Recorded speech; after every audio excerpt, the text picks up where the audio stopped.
Imagine having just enough food for one last meal, then nothing. That's where this widow was, starving, hopeless, preparing to die with her son. Then Elijah shows up with a bold request. Feed me first. Sounds intense, right? But what happens next is a miracle that changed everything.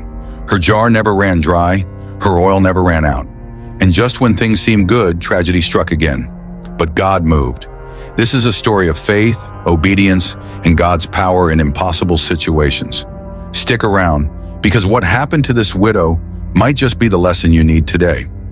Now Elijah was a prophet, and at that time Israel was deep in idolatry. King Ahab and Queen Jezebel had turned the nation away from God, worshiping Baal. So Elijah shows up and tells Ahab, "As the Lord, the God of Israel lives, whom I serve, there will be neither dew nor rain in the next few years, except at my word." 1 Kings 17 verse 1. Boom, just like that, a drought begins. No rain, no water, no crops. And guess what? That means famine. God then tells Elijah to go hide by a brook, and he sends ravens to bring him food. But after a while, even the brook dries up. Now Elijah needs a new place to stay, and here's where the widow comes in. God tells Elijah to go to a town called Zarephath. So Elijah goes and sees this woman gathering sticks. He asks her for some water and bread, but the woman says, "As surely as the Lord your God lives, I don't have any bread, only a handful of flour in a jar and a little olive oil in a jug." 1 Kings 17 verse 12. She's basically saying, "I'm about to make the last meal for me and my son, and then we'll die." Now imagine that.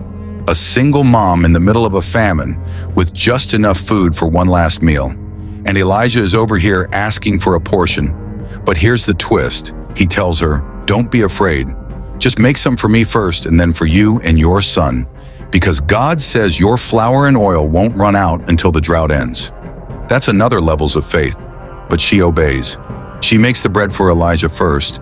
And just like God promised, her flour and oil never run out. Every time she checks the jar, there's more. God kept his word. Now you'd think that's the end of the story. But later her son gets sick and dies, and she's heartbroken.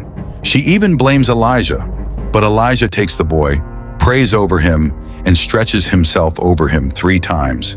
And God brings him back to life. The widow then says, "Now I know you're a man of God."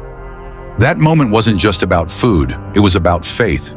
It was about trusting God when everything looks impossible. So what's the takeaway? Sometimes God asks us to trust him when it doesn't make sense. Sometimes provision comes from unexpected places, and sometimes